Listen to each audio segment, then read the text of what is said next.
Welcome everybody who took the time to join us. So I will be doing a general introduction to to CEU and a bit about our BA programs. But I'm actually here in two roles today because I'm at the same time as I'm the Dean of Undergraduate Studies overseeing all the three BA programs at CEU. I'm also the program head of the BA in Culture, Politics, and Society. And I actually also teach in the program.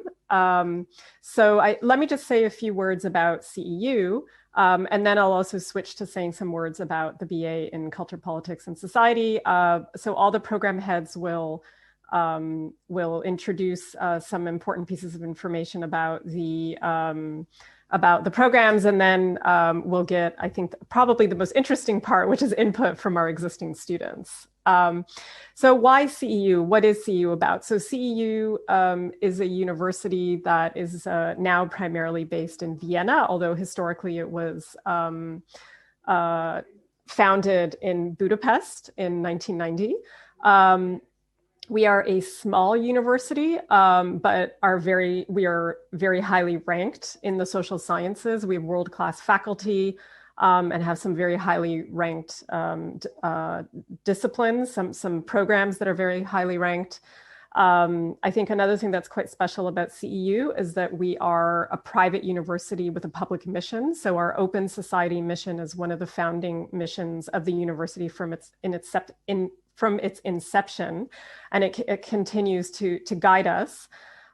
We were founded in the wake of the fall of the Iron Wall, and with a commitment to open society, to democracy, but also the importance of open intellectual dialogue and debate.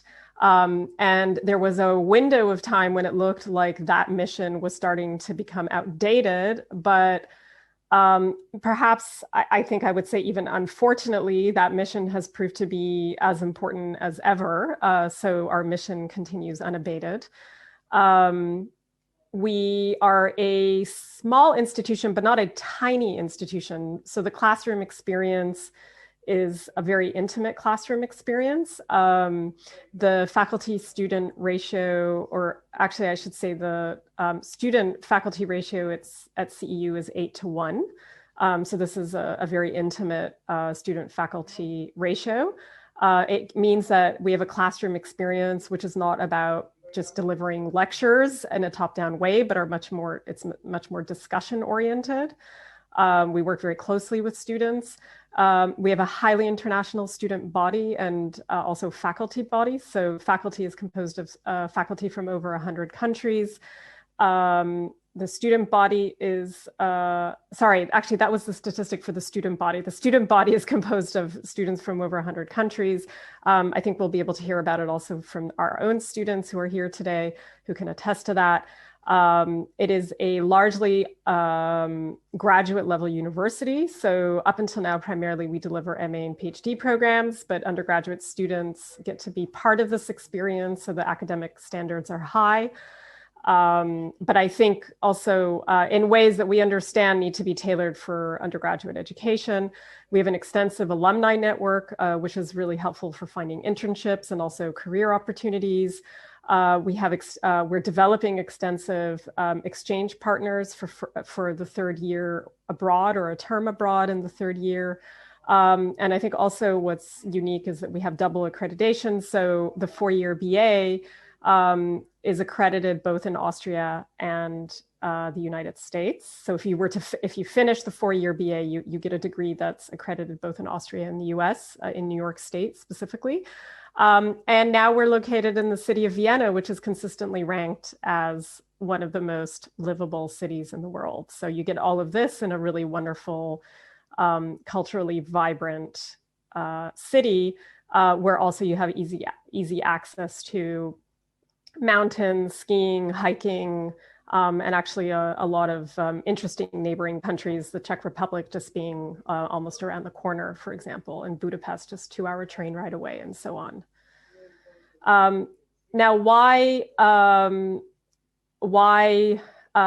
CPS? So let me tell you a little bit about CPS. So I'm shifting now into my other role, which is not just the general introduction, but also specifics about the BA in Culture, Politics, and Society. There's a lot on this slide, so let me try to convey it as briefly as I can.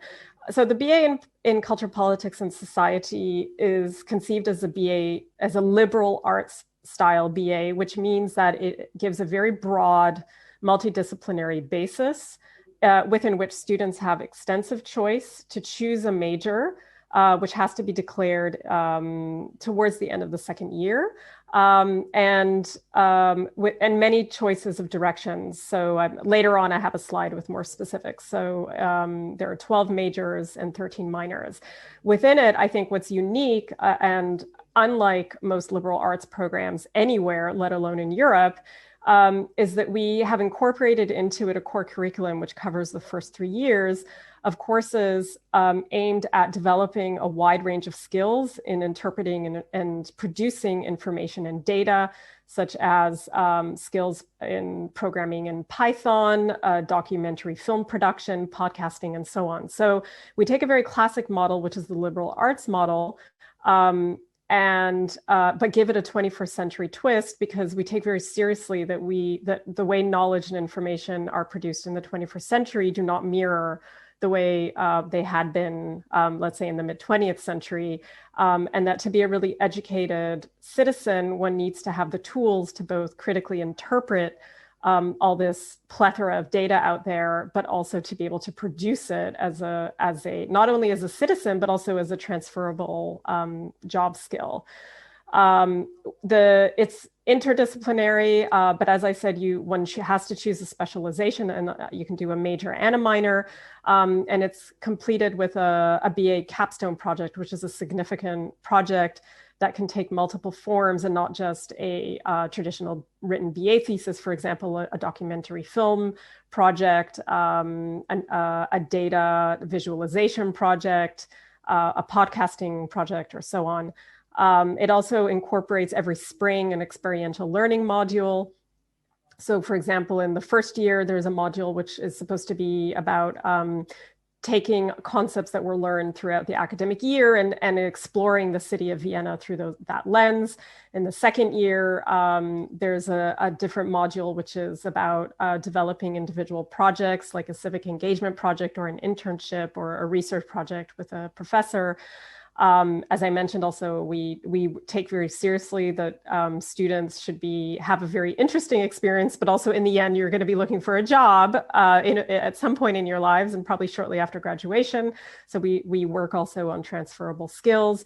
And so, for example, in the final year, we're now developing for the fourth year, working with Boost, which is CEU's executive MBA program, to help students develop a career strategy. So the idea is to work with the executive MBA program to think of your career as a project that needs a strategy. So again, it's about having a very rich education, but also we're aware that there are pragmatics that need to be conveyed to students, and which we wish to develop for our graduates. So in terms of I think the next slide is the program structure, which I somewhat already explained. So that's year one. So each year is divided into actually 6 modules. The first 2 are these modules that I described already, modes of interpretation and modes of expression. So these are the different ways of interpreting data and information, and also then ways of producing them. And then these 3 other modules that combine the disciplines that I'm about to unpack in the next slide. If you can just go back still to the previous slide, there's one more thing I want to, or I guess 2 more things I want to say, which is that the third year is the year when students they don't have to, but you're strongly encouraged to do at least 1 term, if not an entire academic year at another institution. I'm sure there are more questions about that, and I'm happy to answer those if you want more details during the Q&A. And then in the fourth year is when there's an intensive training in the major. And what's important to emphasize there is that some of these courses are shared with MA students at CEU. So this is why we consider the program to be a very academically rigorous program, because we are, in the first 3 years, we're actually training students to be ready to be sitting in on MA level courses in their 4th year in order to complete the major and then their capstone module. Okay. I'm sure I'm taking up too much time. So let me just quickly run through the majors and minors. You can see here, I'm not going to name them all, but you can see we have lots of majors, lots of minors as options, everything from cultural heritage to medieval studies, philosophy, political science, and so on. So if you want to take a closer look at these details, you can go back to our website if you want to have a slower look.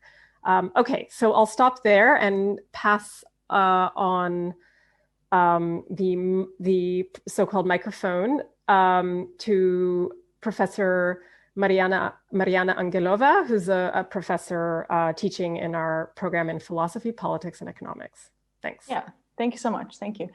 Thank you for the introduction. So I'm Mariyana Angelova. I am assistant professor in political science at the Department of Political Science at CEU. And this year I'm teaching the introductory class in political institutions at the PPE program. And I specialize in comparative politics. And I'm very thankful for the opportunity to say a few words about the PPE program. I truly believe that this actually is a fascinating program. And if I had the opportunity, I would actually take it myself. Nevertheless, I do think that this program offers a unique opportunity for students to be prepared for real life. Now, if you're interested, for example, in how societies work, and you want actually to work towards improving people's lives, and you want to do this within the realms of politics and economics and also philosophy, PPE is a good fit for you. The PPE bachelor program offers students rigorous training in 3 fields: philosophy, politics, and economics. And the final goal is actually to prepare you to be able to face and solve real life problems, which, believe me, will be interdisciplinary in every manner. Actually, it will be very hard for you to find a real life problem, which is not interdisciplinary. It will be complex and it will involve or require knowledge from different fields. For example, think about the migration crisis, which peaked in 2015. Politicians face such complex decisions and questions. For example, is migration a human right? Or how can we save lives, but at the same time ensure that the national economy stays intact and doesn't collapse, right? So all of these questions are pretty complex. And in order to solve them, we might be thinking, okay, what is the best approach to solve such complex problems? So, and in fact, the standard approach is to invite experts in different fields and make them collaborate to find a common solution.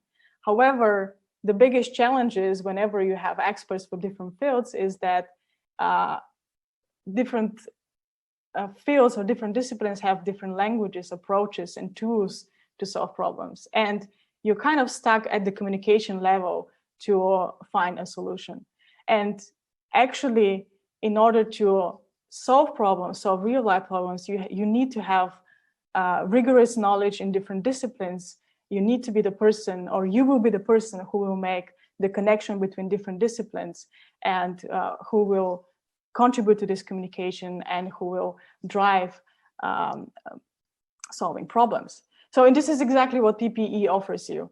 It will offer you all of these tools, all of this knowledge to approach problems, to identify problems, and to work together with experts across disciplines to help them find solutions together or to find solutions together.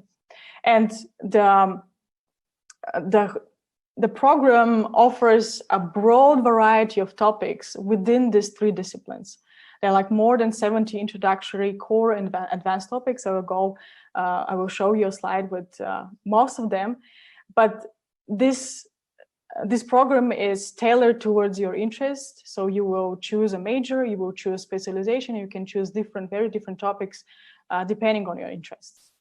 And again, the final goal is to solve problems in real life. And what also Dorit mentions before, the environment at CEU is unprecedented. You get truly international faculty and international student body. You have the opportunity to work together with people from all around the world, talk about real life problems from there, from different cultures, have this background. And inevitably, this will lead you to have creative ideas. And believe me, creativity will be the tool that this program gives you the opportunity to develop. And this will be the tool, creativity will be something that is highly important for you whenever you start working and trying to solve real life problems. You will see that creativity as essential. And the environment at CEU and in PPE program is actually a perfect place to be very creative. So I can assure you that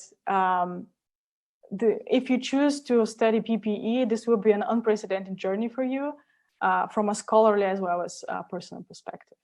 Yes, so I talked about the broad philosophy of the program. I would like to mention a few words about the structure. It is actually rather similar to CPS. So the program is for 4 years. In the third year, you can get an Austrian BA degree, and with the completion of the fourth year, an accreditation also from a US BA degree. And the first year is devoted to giving training, introductory classes, mandatory introductory classes in the 3 fields, plus skills, further other skills like academic writing. Second and third years are completely devoted to giving an opportunity to specialize, to pick 2 majors, 2 fields, and within these fields to specialize in different topics and different classes. It will be a very advanced courses. You can also have the opportunity not only to take classes within philosophy, politics, and economy, but also from other programs offered at CEU, or from CPS or some other classes. So it's pretty broad. It depends only what you want to do, and you have the opportunity to take a class on this. And in the third year, besides the rigorous advanced topics that you can study, you have the opportunity to go abroad. So this is also encouraged in the program. And you have also to write a bachelor thesis. In the fourth program, similar to CPS, you can further specialize in specific topics and take graded classes from the MA program. So it will be, again, a rigorous training. You will be prepared, have the skills to visit these classes. And you will be expected to conduct significant research and independent capstone projects. Similarly, unorthodox, creative ideas, how to present and solve problems. So this will be the goal here. Okay. I'm sure that there will be many questions, but I also wanted to mention a few of the classes that will be covered. I tried actually to put all of the classes in the program, which are more than 70 topics, and this was impossible, so I highlighted several of those. But just to give you a view how broad and how diverse this program is. In the beginning, in the first year, you can cover topics like knowledge and reality or human nature. In political science, you could do political institutions and see how institutions help democracies or non-democratic countries be more efficient, have better economies, provide better lives for people, and so on. And in economics, you could cover topics, or you will be required to do microeconomics and macroeconomics. Further, in the second, third, and fourth years, you will have access to topics which go further. They are more advanced, right? And here you can pick whatever you desire, whatever your needs are, whatever you would like to specialize in. And just to mention a few that I personally find interesting, but I think everybody will find something for themselves, like voting behavior or international politics, philosophy of science. In the econ branch, you can develop your technical skills, or how you deal with data, how you analyze data, how you see patterns. In the in a society in the 21st century of big data, and when you see this overwhelming flow of information, how can you systematize this information? How can you take out the patterns, make predictions? So this will be the tools that you develop also here. For this, you will need knowledge in mathematics, statistics, econometrics. And further, you will have extremely interesting topics like free will, philosophy of artificial intelligence, human rights and emerging technologies. If you're interested in banking and finance, you can do this as well. Health economics related to the COVID situation right now, and so on. So there's like broad variety of topics, and I think they speak to almost everybody. Yeah, I would like to end here, but I'm very happy to see your questions, and I'm giving the word to our next presenter speaker. Thank you. Thank you very much, Professor Angelova.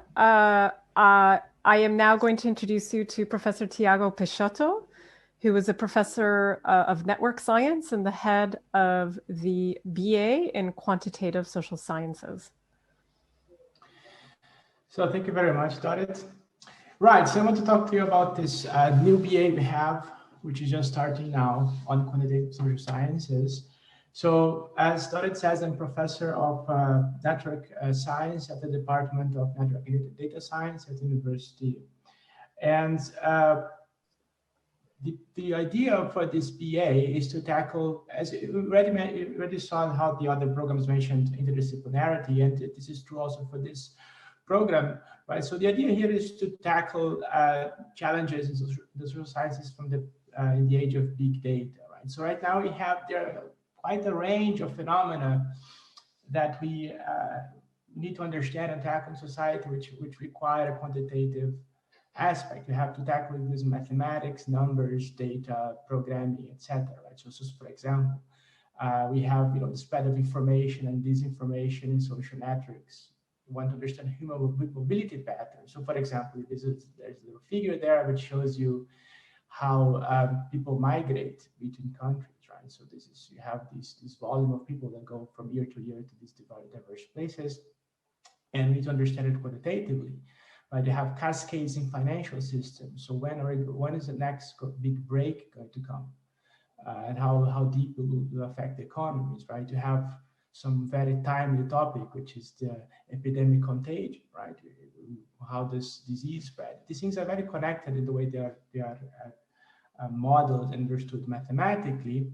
And we have now this wealth of data, right? This wealth of information that appears, and we need to be able to tackle this, we need to absorb this and make models and extract scientific understanding. So this is the motivation for this BA. Could you please go to the next slide? What makes it very different, and this is the unique aspect of this program, which is that it attempts to strike a balance between quantitative and qualitative aspects. So it has a rigorous foundation in these quantitative aspects, so mathematics, statistics, computation, and data science, together with the different fields of social sciences. We have sociology, economics, environmental sciences, and political science. Now, what's important to understand here is that what we propose to do is that the modules of mathematics, statistics, computation, data science, they are as rigorous as you would have them in an exact sciences course, right? So the course in mathematics that you're going to learn is exactly the same one you would learn if you did mathematics or physics or engineering. Same thing for statistics. Same thing for computation. The course topics are the same ones you would find in a computer science program. Same thing for data science. And the same thing is true for the social science courses. So sociology, economics, environmental science, political science, etc. You're going to learn these are courses that are taught by social scientists the same way that the courses of mathematics, statistics, etc. are taught by mathematicians, statisticians, etc. So I really attempt to find this balance, right, where because we actually think that to tackle these in a proper way, to tackle these problems in a proper way, you do need to have both feet, right, in each field.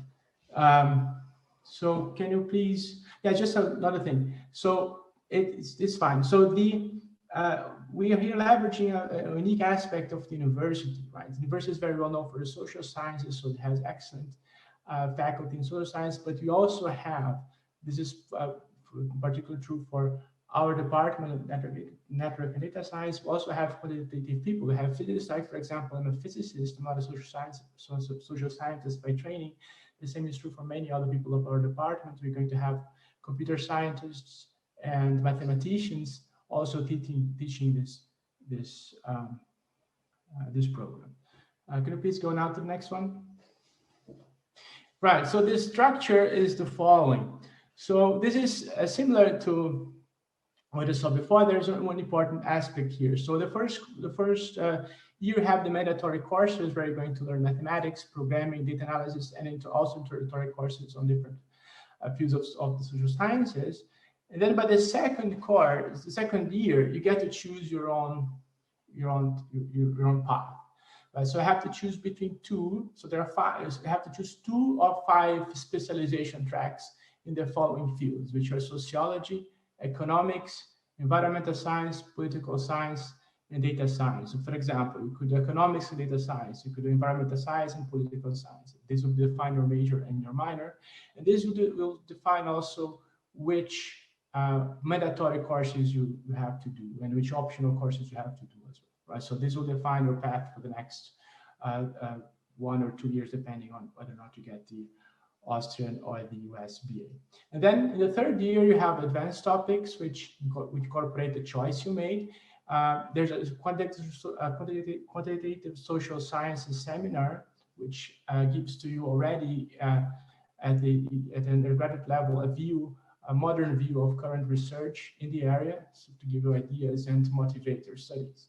And then you do a bachelor's thesis, and then moving on to the 4th year, you have more advanced coursework, more advanced modules depending on your choice. Now you have a chance of conducting significant new research, which culminates in a capstone project, which can take also a variety of forms. So just to give an idea here of the breadth, right, of things, and this is I would like to emphasize indeed that this is a very eclectic mix. It's not something you typically see in a BA course, right? So usually you have, or even a BSc, usually you have that the courses you have a lot of quantitative courses, a lot of mathematics and physics, but a very, very little or none at all of social sciences, or the other way around. Here we really do strike a balance. So as you can see, the introductory courses, they cover things like calculus and linear algebra, statistics, optimization. So these are proper mathematical courses, right? They're not toned down. They're real mathematical courses for you to become an expert in these fields. Then you have introduction to programming, algorithms and data structures, the fundamentals of data analysis, right? So these are real things. But then you also have, and this is the exciting part about this, then you have also courses on community societies and states, introduction to political economy, introduction to environmental science. This is very important because there are lots of people out there who are doing analysis of data on social systems, but they completely lack the epistemology. They don't really understand what lies behind. They can do the math, but they cannot extract the meat, so to say, from that. And do we expect to be able to do this here? And then it keeps going, right? You have for the advanced courses, depending on now it depends a little bit on what you choose, but you're going to have courses on machine learning, data mining, complex systems, data management, data visualization. Then you have key issues of sociological theory, econometrics, measuring progress, climate change, philosophy of science, comparative politics, etc., etc. And then you look at the advanced topics, just keeps going like this, right? It's up to you, right? You can have macroeconomics, economic development, etc. You have labor economics, social problems, gender, race, class. Then you can also go even more quantitative if you like, causal inference, network science, stochastic processes, differential equations, etc. And so we really are attempting to do this mix, which we believe is very exciting, and I would say even unavoidable if you want to really understand, right, these processes that are shaping our modern society. Thank you very much, Professor Peixoto. Now I would like to introduce you to what I think is the highlight of the session, which is to introduce you to 3 current BA students who have kindly agreed to participate in this session and also share some of their experiences. So I would like to introduce you to Amelia Gorman, who's a current student in the BA in Culture, Politics, and Society, and also to Abdullah Abdulrahim, who's currently a student in Philosophy, Politics, and Economics, and Uliana Gosteeva, who's also a BA student in Philosophy, Politics, and Economics. And just to start off, if you could, I think all the participants would appreciate hearing a bit about who you are, where you come from, why you chose this particular BA program, and I think especially what's been your experience so far. Yeah, I can start. So my name is Amelia, and I'm from the United States. I'm from Colorado. And I chose to apply to CEU because I just felt like it was very different from any other university program that I had researched or applied to. I felt like it was very, very much a modern program that would give me a very strong basis in all these different disciplines. I know for me, I'm a person with a lot of interests, so it was kind of hard for me to decide on just one thing I wanted to study, and CEU gave me the opportunity to experience more than just one thing. And I also knew that the international community was something that I was very interested in experiencing and what really drew me to CEU. And I would say that so far that has been so amazing to get to meet all these professors and students from around the world. I just started university at CEU, and I feel like my mind has already been very opened to the world more than it was before. And I'm really enjoying the classes. I love how they're discussion based as opposed to just lectures. It makes the topics feel a lot more relevant and tangible, and when you can discuss and debate them with your peers. And it's been difficult with COVID, and we've kind of been, I don't know, it's been a difficult year for everybody, but I feel like the university has provided a lot of support for students during this time. I feel like the people in charge of the university really care about us and our well-being at this time. So that's definitely been a positive, especially when things are so uncertain. So I'm loving CEU so far. Thank you, Amelia. We would love to hear from the students in Philosophy, Politics, and Economics. So how shall we do it? Abdullah, Uliana, who wants to go first? I can go. Okay, go ahead, Abdullah. So my name is Abdullah. I come from Syria originally, and I am a refugee in Austria at the moment. I initially studied electrical engineering and briefly worked in this field, but I felt that wasn't enough for me to solve some problems, namely in regards to peace building and conflict transformation. It's a topic that I have been involved in. And I thought my engineering degree would only help me to solve some software problem, and that wasn't satisfying for me. I wanted something more. I wanted to be part of the conversation. I want to be part of problem solving, and that's why I chose the PPE program, because I feel I will be better equipped with tools to take active part in addressing societal problems we are living in currently.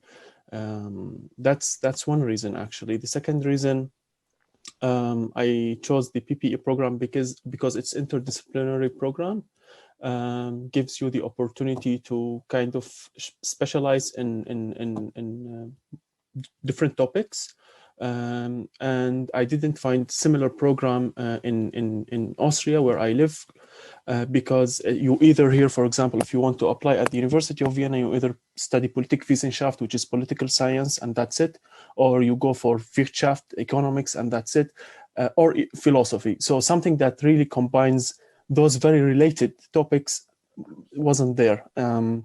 So that was also another reason for me to come and apply for CEU. Now, why CEU? CEU is a very special university because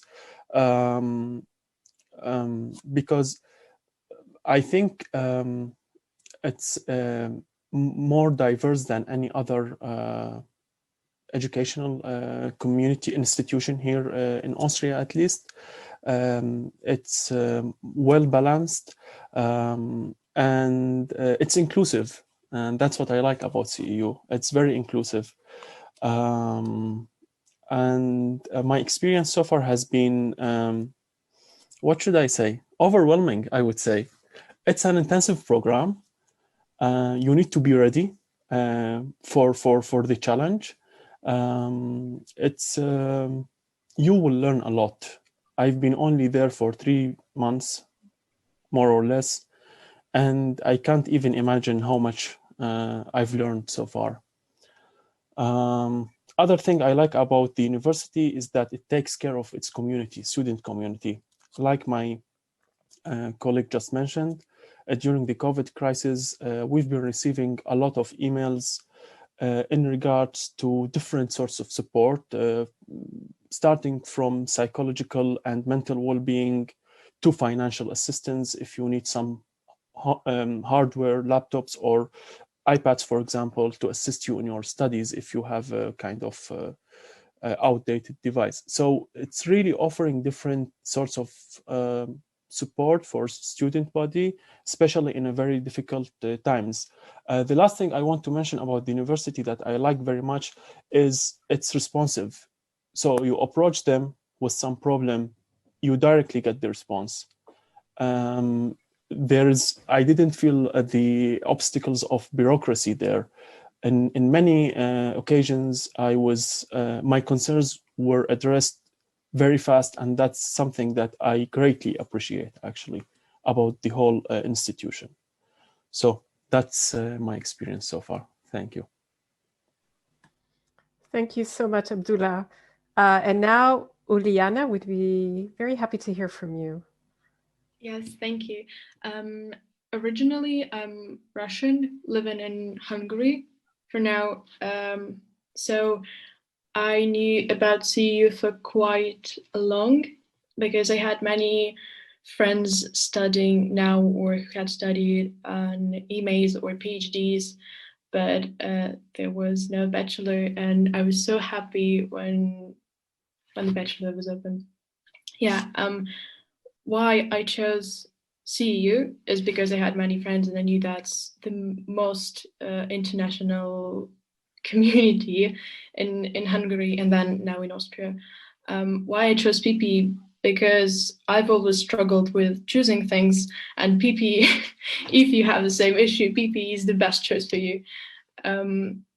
Yeah, and this is actually the best program you could find if you want to know how the world operates, because what we study is something, it's very global, and you can actually drive these connections between economics, philosophy, and politics, and it's so great to see these connections, that it's not just 3 different subjects that you learn in school that don't cross anyhow, and you don't know how to apply that to life, or you don't know why these things exist. No, you actually see the connection to real life and to problems. So yes, I would definitely recommend going for PPE. And the CEU is great in responses, and I never had my questions unanswered. That's the greatest thing probably about the CEU. Great, thank you. So I am sure that there will be more questions that participants in this webinar would like to ask our students. So I think we're not done hearing from them.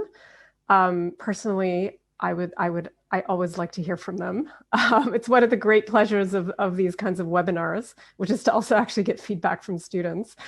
So let me introduce you to Ondivagi.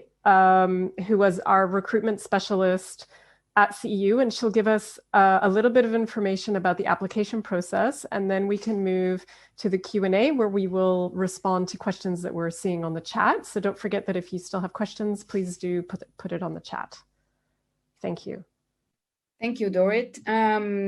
So instead of walking you through the admissions process right now, we are short of time. So we did a recording in advance, and I would like to share the link to that.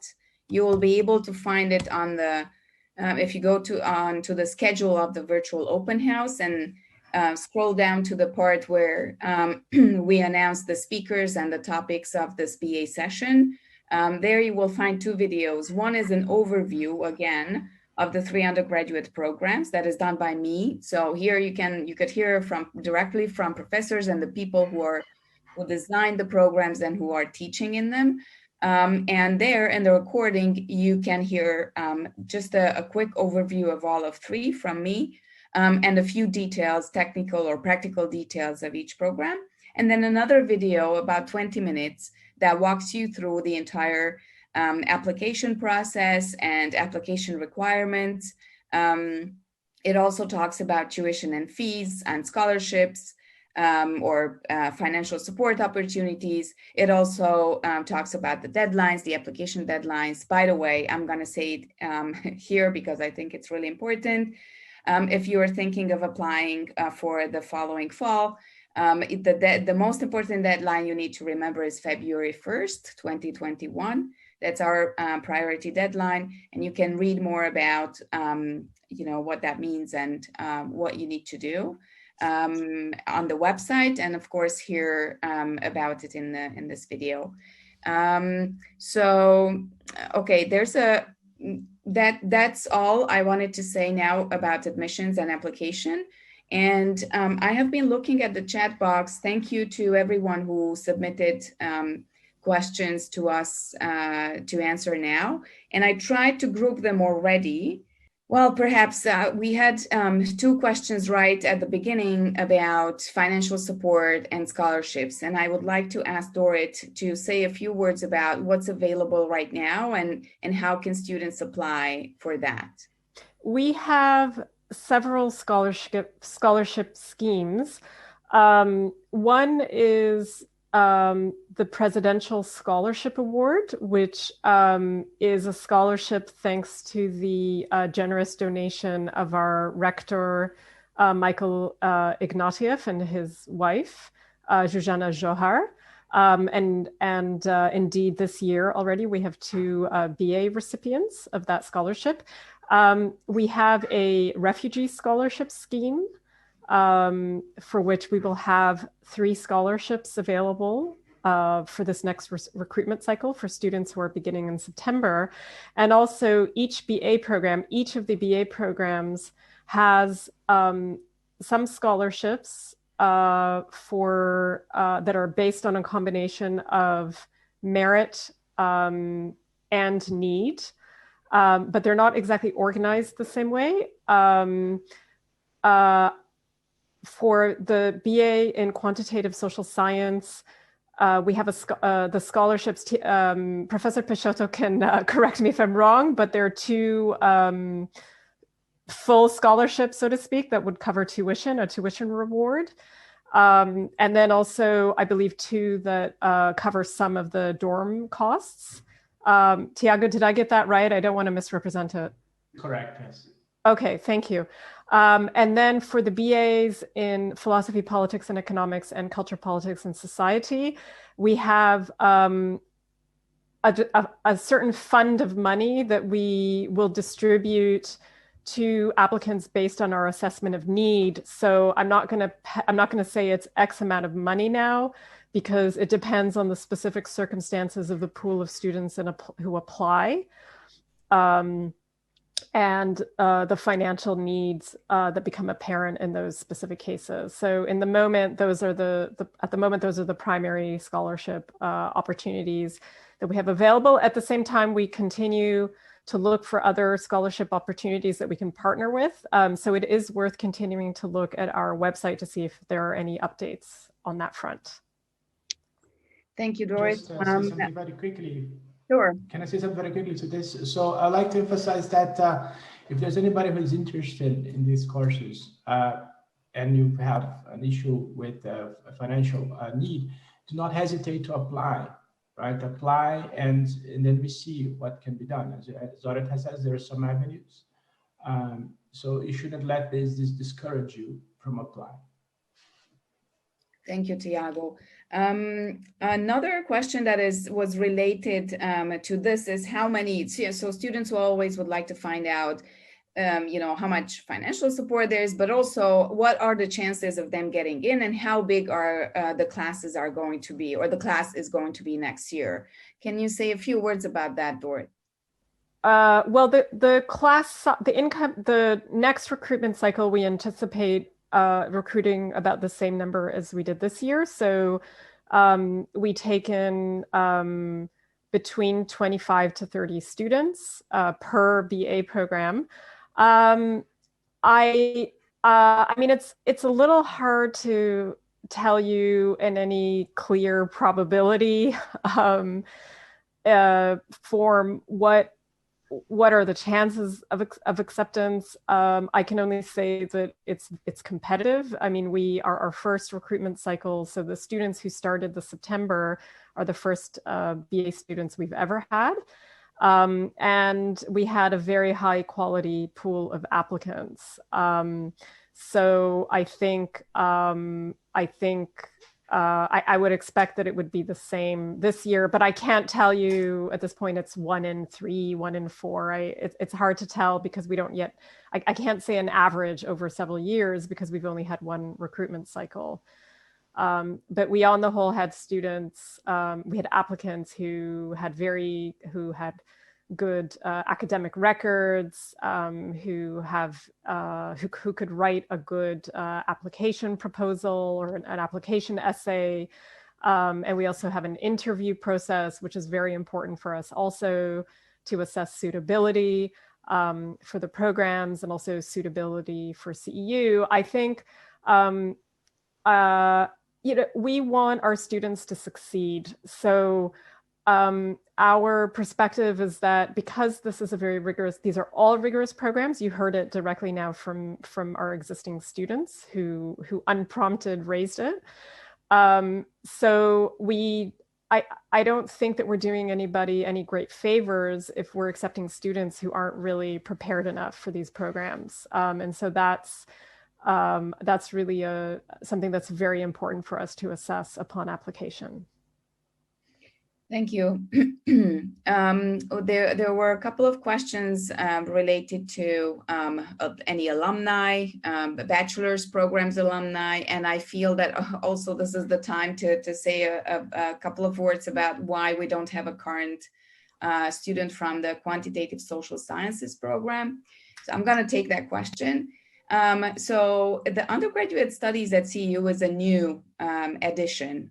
For 30 years, we were a university that was only offering programs at the master's and the PhD level.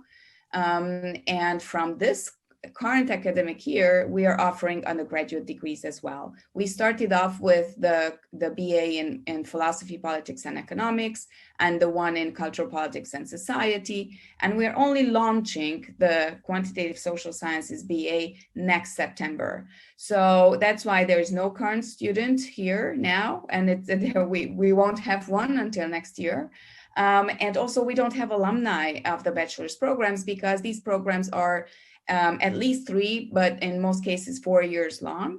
And that leads me to another question that came from one of our guests who was asking when does a student have to decide whether they will be studying for 3 or 4 years? Are the credits earned in the 4th year transferable? And do students who don't stay for the 4th year still get to study abroad? Okay, so just to be clear, if one wants to complete a double accredited degree, it has to be the 4-year program. And I also think that the programs were designed in a way that academically, and also in terms of skills training, we really think that the 4-year program is kind of the full deal, to have the full experience, and also to have the fullest development of the transferable skills that that the 4-year programs are the way to go.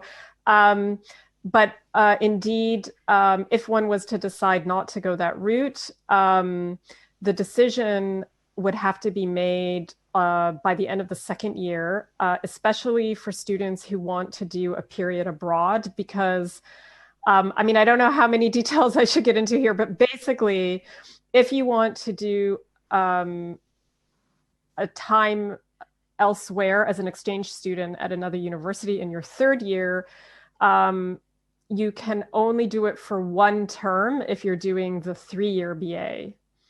Whereas if you're doing the 4-year BA, you do have an option of doing an entire academic year elsewhere. So that's why to make the decision for the 3rd year already, you need to indicate that by the end of the 2nd year. So I hope that wasn't too confusing. Thank you. I see a question that is directed to our students, and it's about, you partly already touched upon a little bit upon what's going on right now at CEU regarding the current situation, the pandemic. But can you, any of you or all of you, talk a little bit about how was the beginning of the year for you? Are you all in Vienna, or is any of you joining online? What do you experience in the classroom? What did you experience when it was still in-person teaching, and what is going on now? How do you work together with professors and your classmates? Initially, we started on campus before the lockdown. Our lectures took place there. It was normal classes, lectures, sometimes discussion-based, sometimes it's in lecture forms. It's an experience where we kind of got to know each other and had this interpersonal relationship. It was very nice, I would say. Then we had the government regulations here in Vienna, when we had all of us to stay indoors and follow our lectures online. Now, most of the students were, the vast majority of the students were in Vienna, and when the lockdown started, we were still in Vienna. But then when we knew the lockdown would last longer, some of them decided to go back home and continue following lectures from there. And that's our current situation at the moment. I want to add to that we actually had blended learning. So we had some of the students online, and it was a great opportunity for them as well. So everyone could participate, whether online or on campus. So no one was left behind. And we followed all the rules with social distancing, masks, sanitizers, whatever. So we got full support from the university for that. I wanted to add that, so we have somewhere between 50 and 60 students in the 2 undergraduate programs at the moment, and about 2/3 started the academic year on campus and took part in classes in person, and about 1/3 of them who were dispersed from around the world, from places like countries like Guatemala and the US and Turkey. We had a student joining online from Jakarta, Indonesia, Nepal, India. So these students were joining in real time classes online, and when it comes to group work or something that requires working together in smaller groups, then there are teacher assistants who are helping that kind of work.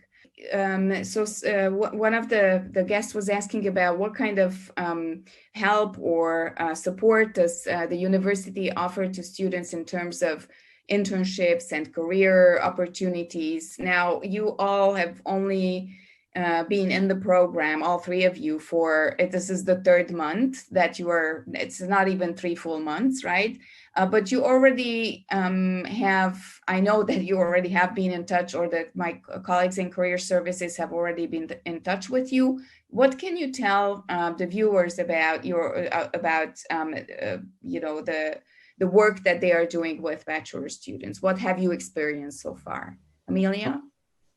Yeah, so during the orientation week, we had a webinar with the Career Services Department, and we did a little workshop with them even. So they've made it very clear that they want to help us find internships for the summer or job prospects later on in our time at CEU.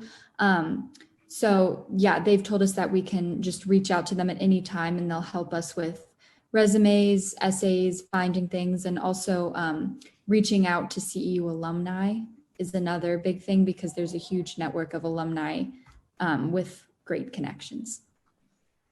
Thank you. Abdullah, did you want to add something?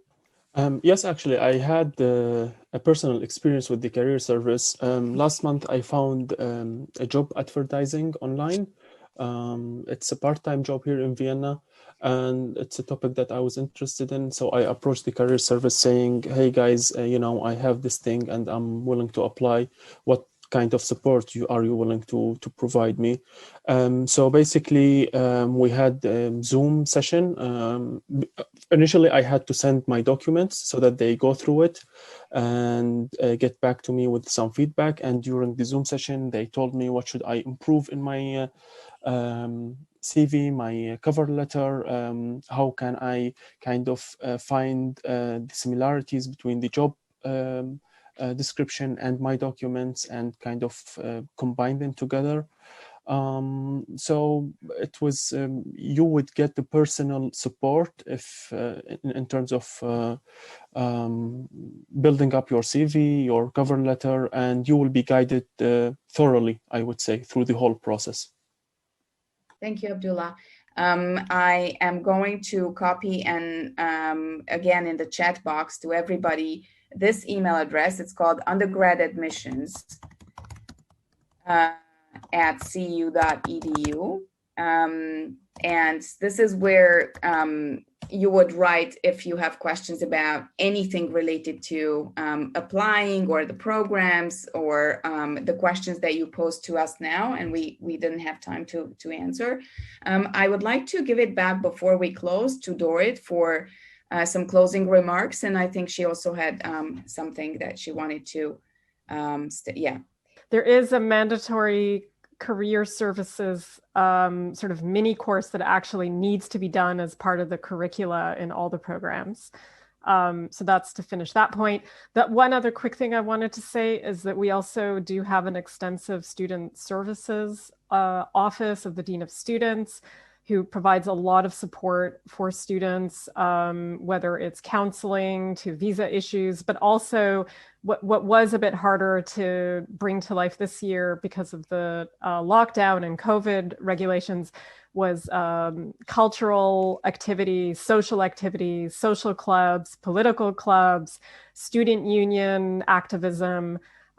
So we take very seriously that the student experience is not just about the classroom experience, but as a whole experience that CEU sees itself as responsible for, to give that the full CEU student life experience. But we didn't really have time to talk about it. So we should sign off. Thank you to everybody. Thank you especially to Amelia, Abdullah, and Uliana for their words of wisdom and sharing their experiences. As you can see, you can continue to ask questions through the undergrad admissions email address. We apologize to those of you whose questions we didn't have time to answer. It's just a matter of time limitation, but please don't hesitate to reach out to us. And we look forward to reading your applications. Thank you.